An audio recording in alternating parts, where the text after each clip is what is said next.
พี่น้องเนาะลมโอ้ยว้อยมือนี้ก็ได้เนาะแผกกายแพงโตเข้ามาทางบ้านหน้าแผกเนาะเมืองอัสสัมทองแกสวรรค์เขตพี่น้อยเนาะเวียนเข้ามาเยี่ยมยามทางสาวอ้วนชวนหนาวเพิ่นพี่น้อยเนาะทางป้าลุงเพิ่นมาขอไปเวียนทางสาวอ้วนแน่พี่น้องเพิ่นเนาะวันนี้ทางบ่าวเพิ่นเข้ามาแล้วเนาะพร้อมกับลุงจันเพิ่นพี่น้อยเนาะทางลุงจันเพิ่นก็ได้มาซื้อสังกะสีให้ทางน้องน้ำหวานพี่น้อยเนาะไปทางเฮาก็ได้สิเวียนเข้ามาหาสาวอ้วนชวนหนาวเพิ่นก่อนพี่น้อยเนาะห่างหายไปโดนนานกลับมาบ้านนี้ก็ยังคือเก่าพี่น้อยเนาะเสียงจนเปลี่ยนเลยสำเช้าลำซิ่งบ้านนี้เนาะ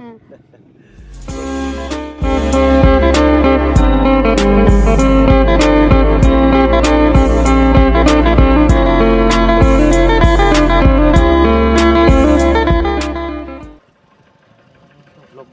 วอยเนาะรถไทยก็แซวอยู่ทางบ้านเพิ่นเนาะก็ดื่มอากาศทักทายสบายดีพ่อพี่น้องเมื่อสุขสุขคนเนาะวันนี้ครับผมพ่อกับเบาเพิ่งเคยหลายคือเก่าพี่น้องเนาะอยู่ในสุดฟอร์มของทางเบาเตียงทองคนมอบให้เนาะพี่น้องปากกระสีแดงๆอย่างน้อยหนึ่งพี่น้องกินน้ำสติ๊งเนาะพี่น้องเลยบ่เป็นท่าลิปสติ๊กพี่น้องเนาะไปทักทางสาวอ้วนชวนหนาวเพิ่นก่อนพี่น้องเนาะหลังจากห่างหายเพิ่นไปโดนนานพี่น้องเนาะห่างหายไปโดนนานกลับมาบ้านนี้ก็ยังคือเก่าพี่น้องเนาะทางป้าลุงเพิ่นบอกว่าบอกกระทะเพิ่นไม่แน่มีแล้วพี่น้องเนาะบอกกระทะมาทักทายเพิ่นก่อนสบายดีทางสะอ้วนเนาะโดยสบายดีโป๊ดดูปากเป็นยังไงน่ะตักเป็นยังบ่สบายแล้วก็เป็นโหนในพี่น้อยจักแม่จักลูกเนาะเอาขออนุญาตติดไม้หน่อยจักบาทหนึ่งเนาะลองไม้ใหม่ก่อนพี่น้อยเนาะแม่ก็รักใครแม่สี่ไหมลูกเลยทั้งพ่อเพิ่นไปใช่ก็ไปขุดคุมไม่วิกได้ใส่ปุ๋ยเสียงจนเปลี่ยนเลยสำเช้าลำซิ่งบ้านนี้เนาะเสียงดีขนาดเลยเนาะบ่ได้แวะเวียนเข้ามาหาทางสะอ้วนเพิ่นโอ้2-3 อาทิตย์ได้พี่น้อยเนาะเป็นเดือนบ่สบายสะอ้วนก็เป็นบ่สบายอีกเลยเป็นเดือนเป็นได้กินหืดกินยาเลยบ่ใครแน่แล้วกินข้าวกินน้ำแล้วบ่มันเลยกินทอดปลาทูเลยมีอันผู้คนเขามาเยี่ยมยามอยู่บ่ทางสะอ้วนบ่มีแต่เจ้าแก้วเข้ามาโดยเนาะมื้อนี้บ่มีหยังมีแต่นมแล้วก็ซอยทางบ่าวเพิ่งซื้อเขามาฝากพี่น้องเนาะกับขนมแพ็ค1บ่มีจังเขามาฝากเลยพี่น้องเนาะทางบ่าวเพิ่งก็บ่มีพี่น้องเนาะซอยซอยได้เนาะมาเบิ่งบ้านนี้ก็มาแจ้งข่าวเพิ่นว่าบ่ให้ท่าบ่ให้คล้องเด้อสะอ้วนเด้อเนาะมีงบมีหยังก็พุ่นแหละมีผู้ใดผู้ใหญ่ผู้นั้นเพิ่นมาซอยเหลือก็สิเข้ามาแจ้งเจ้าอีกเนาะก็อดอยู่ไปก่อนเนาะและใช้ชีวิตตามปกติเฮาเคยอยู่มาเนาะทางเฮาซอยได้ทำที่ซอยพี่น้องเนาะมื้อนั้นทางลุงจันทร์เหมือนก็มาปรับหน้าดินให้เนาะให้เพิ่นต่อเติมเอาเองอีกพี่น้องเนาะเบิดงบซ้ำนี่พี่น้องเนาะทางเฮาก็บ่ได้ร่ำบ่ได้รวยบ่ได้ใช้พี่น้องเนาะซอยซ้ำซอยได้แบบพื้นฐานพี่น้องเนาะก็เป็นสะพานบุญเนาะผู้รักผู้ใหญ่ผ่านได้มองเห็นสวยได้พี่น้องเนาะทางเฮาก็ยินดีเป็นสะพานบุญให้เนาะทางลูกเพิ่นเริ่มรู้จักเลยเด้เดี๋ยวนี้เนาะบ่ติดมือก็จะเก่าแล้วเนาะหลายสิปากเบิ่งดูฮะเป็นห้อนในเลยนี่ฮะกิลึกกะลีป๊าเวลากินข้าวกินน้ำนี่จ้ะสวัสดีคอยปนครับบ่ได้แบบกินเผ็ดบ่ได้กินเผ็ดบ่ได้เลยถือนี่ก็บัดไปเรื่อยๆเนาะเป็นใดเฮือน2เฮือนชานมันก็เก่ายังคือเก่าเนาะแต่ว่าเห็นเปลี่ยนแปลงน้อยนึงเนาะทางเพิ่นย้ายคือได้ยินว่าอันสังกะสีรุดบ่หรืออะไรแม่นมือลมซ่อมแซมเรียบร้อยเนาะโดยขึ้นไปแต่งกันทางไอ้พี่โอ๊ตบ่โดยเพิ่นก็เฮ็ดได้อยู่เนาะเนาะเพิ่นไปขุดต่อวิกเนาะมื้อนี้ใส่ปุ๋ยเอ้ยมันร้อย บาดมือได้บักล่ะมีดเตอร์บ่นะบ่แม่นเนาะมีดซื่อจีกเอาบักล่ะจีกเอามันสิบาดมือได้ แม่ยังเป็นไอเนี่ย กินหืดกินยาหรือบ่ กินแล้วเงินเพิ่นเอาให้บ่ได้หยัง ได้พอจะซื้อยา ก็แต่ปัวเอง เนาะได้ละบาทเนาะ เพิ่นให้ล้านหนึงเด้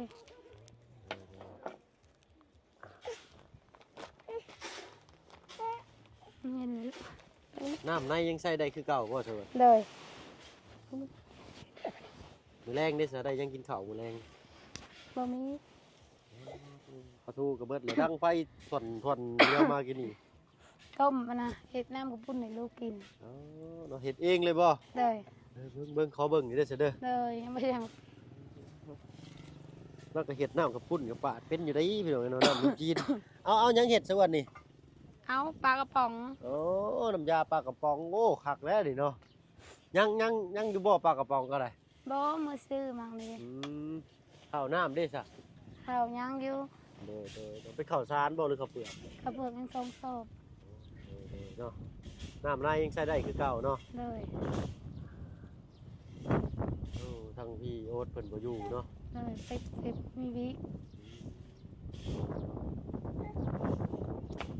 แวะเข้ามาเลยได้เธอหนึ่งเมื่อกี้นี่นะ ก่อนเมื่อบ้าน เมื่อบ้านพุ่นบ่ เลยตอนน้ำมาพี่เดียวมาบ่ตอน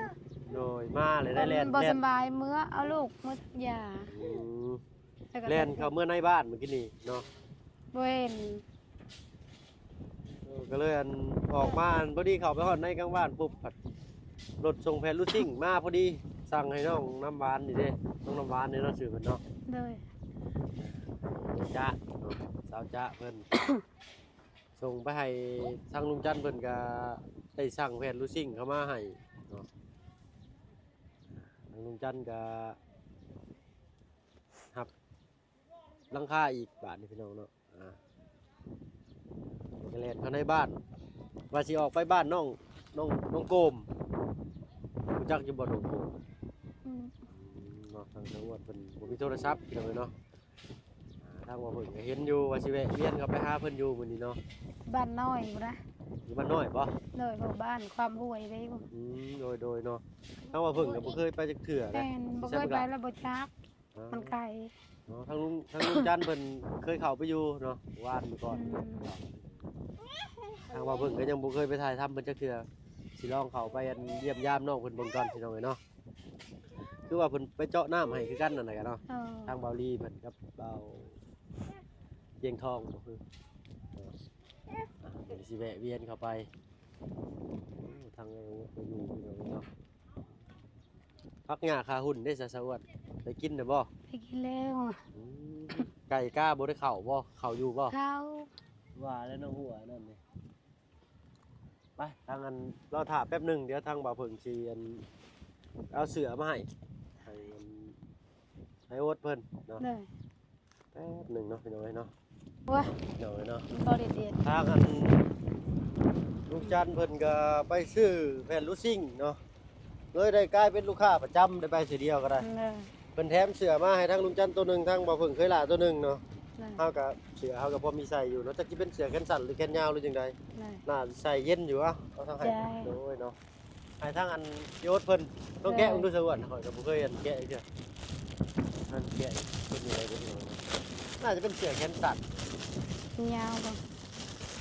เป็นนั่นเสือเพิ่นแถมมา เพื่อนจัน เสือได้อยู่ดอกเนาะตัวน้อยบ่จัก มาอยู่ ได้อยู่คือสิใส่เย็นบ่เว้าแหล้ว เลย เอามอบให้ทางไอ้อ้วนเพิ่นเนาะว่าทางเฮาก็พอมีได้ใส่อยู่พี่น้องเนาะบ่มีมาฝากทำน้อยเลยเนาะ เพิ่นใส่สโลมถุงนึงบ่ได้ อันนี้ได้ แม่ขึ้นมาแต่ขวดแล้วก็ รถหนาเราก็ได้ ใส่สโลมแล้วก็เป็นเลยได้ซบอ่ะ ต้องใช้ขาดน้ำเนาะห้อนในได้ขาดน้ำสิห้อนใน ใส่ยางไม้ก็บ่เข้า ก็ย่างยังใส่นะ ยางมึงยาวเด้ อ๋อยางมึงเหงาเลยเห็นกัดยางมึงเหงามันกัดได้ข่อยวะเนาะถ้าวัดสลอกวัดสลีนบ่ได้บ่ มันบ่มีน้ำบาน บ่ได้ติดกระเป๋ามาซ้ำพี่น้องเนาะมีกล่องน้อยอันหนึงอยู่ ทิ้งในเนาะช่วงหนาวเบาเพิ่งก็ใส่อยู่ปากที่แตกอยู่เลย หมุนเบิดต้องหลายใช่เบิ่ง จนเป็น2-3ทีเลยนะ ดึกดีนี่เนาะ มันกินก็ไปบอนก็บ่ได้ เข้า กินเผ็ดเลย ป้อนเข้า ครับจำนี้แล้วข่าวก็ แห้งก็บ่ได้ บ่ได้ มันแตกกันแซ่ เลือดออกตลอดนะ อืมอืมยั่วใส่พี่น้องเลยเนาะแห้งก็บ่ได้บาดนี้ ใช้สิเฮ็ดให้ได้ยากมันอยู่ไกลแต่ต้องเห็นบ่ ต้องลงไปต้องเห็นบ่เนี่ย แม่นมันบ่มีในบ้านยาน้ำมึกนะ อ๋อยาแหล่หั่นบ่ แม่น อ๋อเหมือนกันเนาะอันได้แวะเวียนมาอีกทีหาเบิ่งให้พี่น้องเนาะ มันบ่มีในบ้านก็มือถามมึงละ พากันลูกสาวข่อยก็ใช้อยู่ได้ช่วงหนึงเพิ่นฮ้อนในเด็กน้อยใช้ยาแหล่จะเกิดเอิ้นยาพี่น้องเนาะ ยาน้ำมึก ยาน้ำมึกเพิ่นว่าเนาะ ทางบ้านเราฝึกเอิ้นยาแหล่เนาะมันก็เป็นคือมึกกะลีนี่เลย แม่น ติดข้างแท้ได้ฮะเพื่อสิออก อันใส่แล้วก็เช้าแล้วดอง อืม มันนั่งบ่มีผู้ไปโรงเรียน อืมเนาะเบิ่งก่อนเนาะเพื่อได้แล่นเข้ามาอีกสิเบิ่งเลยเนาะเออ เป็น2 ทีเลยบ่ได้กินเผ็ดเลยนะ ช่องทิศบ่ได้กินเผ็ดเลย กิน เรา แต่ จะ แบ ได้ บ ป้อนเขาพี่น้อยเนาะ แบบปิ้ง จะได้ แบบ ระบาด ปิ้ง เนาะ ตอนนั้นแห้งเวอตอนบ่สำบาย อืม อืมมาในตุลุ่มเวอออก เบิด ตัวเทิงมันเหี่ยวแหละ ต้นเทิงเป็นทั้งหลุมเลยเนาะ แม่น ทั้งเทิงเป็นก่อน แม่น งานว่าทั้งหลุมบาดนี้ แม่น เจ้ากินน้ำไม่ใช่สวรรค์เดี๋ยวนี้ ต้มน้ำกอกเด้ กินปกติบ่ เลยต้มเอา ต้มเอานี่พอสิบรรเทาได้อยู่พี่น้อยเนาะแต่ว่าเอามากินเลยนี่ก็โอ้ บ่ได้มันเป็นขี้พุ่นเด้ขี้กระลุย แต่เฮาต้มก็ยังเป็นขี้กระลุย ต้องเอาเลยเนาะ แม่ เดี๋ยวได้จ้ะ ต้มมาแต่มันนอนแพงกิน ไปพาไปเบิ่งเลยสวรรค์ไปอันหน้ามันเป็นอะไรตัวเป็นลุยเนาะทีละไปน้ำบ่อยละ น้องมันจะลืมชื่อเพิ่นพี่น้อยเนาะ น้องอัน น้องอันเนาะออสอันเนาะ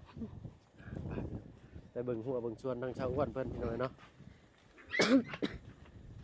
โอ้โหโธ่หนาว2-3 มื้อกินนี่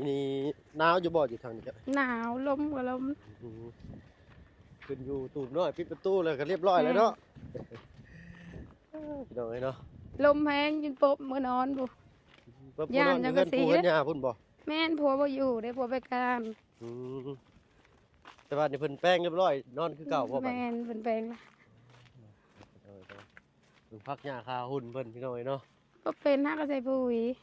เอาปุ๋ยมาใส่เลยบ่บัด เลย มันบ่คืนแล้วซื้อปุ๋ยมาใส่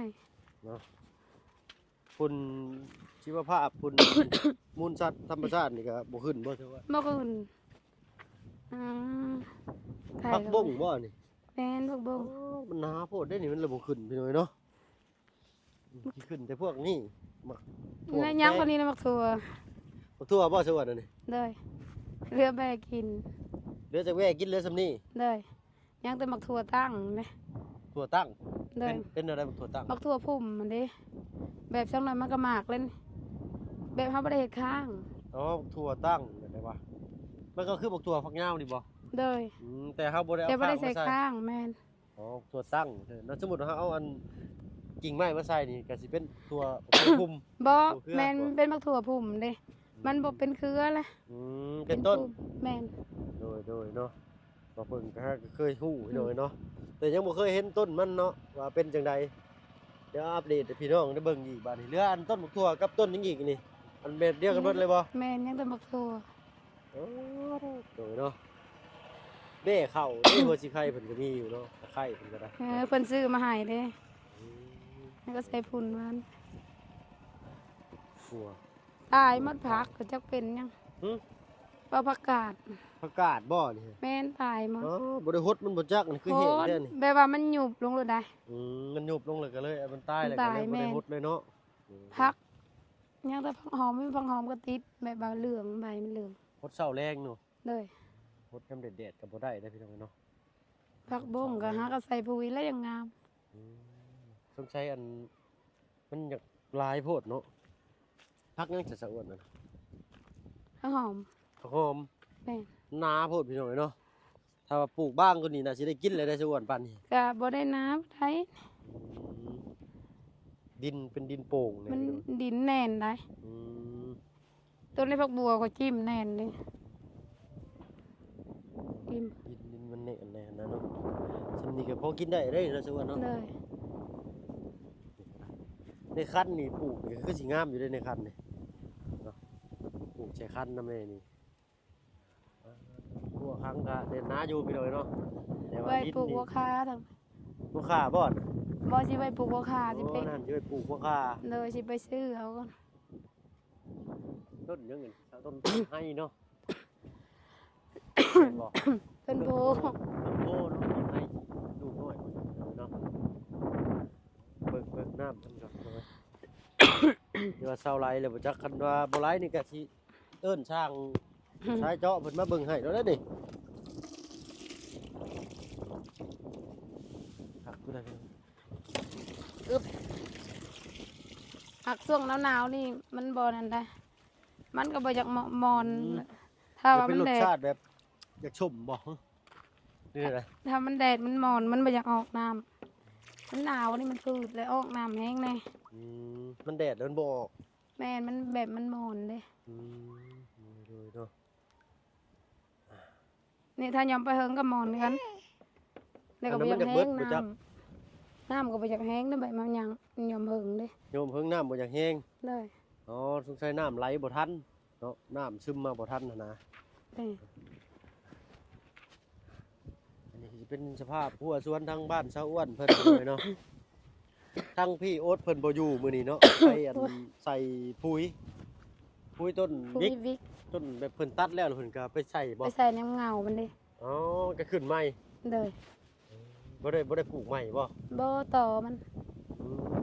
เอาปุ๋ยใส่ต่อไม้วิกเลยก็มันก็ขึ้นมาอีกเนาะ เลยมันพุ่ง ปลูกเทื่อหนึงก็ได้หลายเทื่อแล้วใส่เดี๋ยวนี้เนาะ เลย2-3เถื่อได้เพิ่นมาตัดครับบ่ได้ปลูกใหม่ โดย มีแต่ต่อมัน อันพอได้ใช้ได้ซอยอยู่ก็นำไอ้โอ๊ตพวกเพิ่นนี่แหละพี่น้องเนาะเฮ็ดมีงานรับจ้างหยังเพิ่นก็ไป เลย เนาะเพิ่นเป็นคนบ่ค่อยปากบ่ได้มีแต่ยิ้มถามก็ยิ้มเนาะปากอยู่แต่ว่ายิ้มคนสุขุมอะนะพี่น้องเนาะ คนบ่แขกงาน โดย งาน ค ยัง บ่ เพิ่น แข่ ก็ ง ไป เบิ่งมือเพิ่นจนบ่เป็นตาเอาพี่น้องเนาะชวนนั่นได้ซะๆวันยังฮดอยู่บ่ชวนนั่นก็ได้ โคตรอยู่แต่มันตายแล้วยัง7-8อันต้นหนึง ต้นบักพริกบ่ เลย เขามาเมื่อกี้นี่ก็บ่เห็นเพิ่นเนาะออกไปอันเอาแผ่นลูซิ่งลงเลยก็กลับเข้ามาบัดเห็นนั่งอยู่กองไฟคนอยู่กลุ่มพี่น้องเห็นชาอ้วนแล้วอ่ะ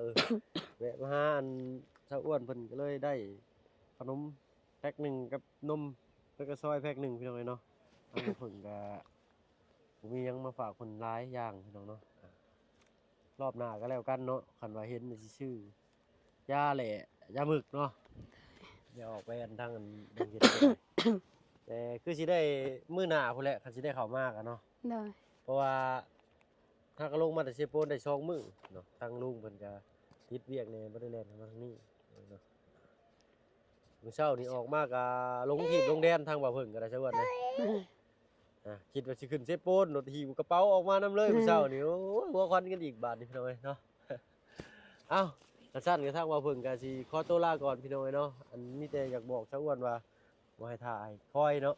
เลย มีแต่เฮ็ดอยู่เฮ็ดกินทำมาหากินตามชีวิตปกติเฮาแหละเนาะ เลย ก็แข่ง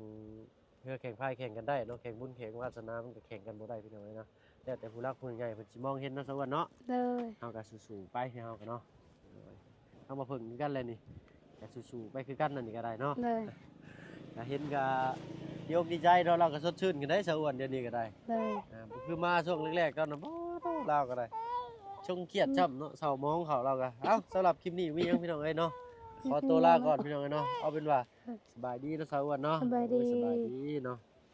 มาขอหมักระเบิดขึ้นเลยสวัสดิ์เลยเนาะเบิ่งลูกเบิ่งเต้าด้วยสวัสดิ์เด้อโดยเนาะฝากบอกไอ้อันพี่โอ๊ตเด้อ เลย ว่าอันเราเพิ่งแวะเข้ามาหาบ่เห็นสิว่าเราคิดฮอดว่าสิ เลย เราก็ยิ้มเปื่อยๆเลยพี่น้องเอ้ยเนาะและคำจังหน่อยเราจังสีฮดพักคนหยาพี่น้องเอ้ยเนาะ แล้วก็ได้อันปลากระป๋องเนาะแล้วสิเฮ็ดขนมจีนน้ำยาปลากระป๋องให้ลูกเพิ่นพี่น้องเนาะลูกเพิ่นก็มากินเวอร์เบิดพี่น้องน่าสงสารแล้วก็จักสิซอยได้หลายพี่น้องเนาะอันนี้แหละตามเบิ่งตามสภาพเลยพี่น้องเนาะดินดอนตอนหญ้าทั้งใหญ่ทั้งอันลุงจันทร์เพิ่นก็มาเขี่ยมาถมไปเรียบร้อยแล้วเนาะเหลือแต่ว่าสิตั้งเสาตั้งหยังก็เบิ่งสภาพกันไปอีกพี่น้องเนาะแต่บุญวาสนาเพิ่นพี่น้องเนาะรักผู้ใหญ่เดียวเห็นก็เป็นบุญเป็นวาสนาเพิ่นเฮาก็จับให้ชี้ให้บ่ได้พี่น้องเนาะสำหรับเฮาก็มีแต่เป็นสะพานบุญให้สำหรับคลิปนี้มีอย่างไรพี่น้องเนาะทางบ่เพิ่งเคยลาก็สิเดินทางเข้าไปหาทางลุงจันทร์เพิ่นสิพาไปหาน้องน้องโกมพี่น้องเนาะทางวาลีเพิ่นไปถ่ายทำเนาะที่ว่าเจาะน้ำให้ทางบ่เพิ่งก็ได้เห็นในคลิปยังบ่เคยเห็นจ้าเถื่อพี่น้องเนาะไปพ่อกันพุ่นแหละทางบ้านน้องโกมเนาะพี่น้องจักสิแม่นบ้านยังเนาะติดตามรับชมคลิปหน้าคลิปนี้ลาแล้วพี่น้องเนาะเอาเป็นว่าสบายดีพี่น้องเนาะ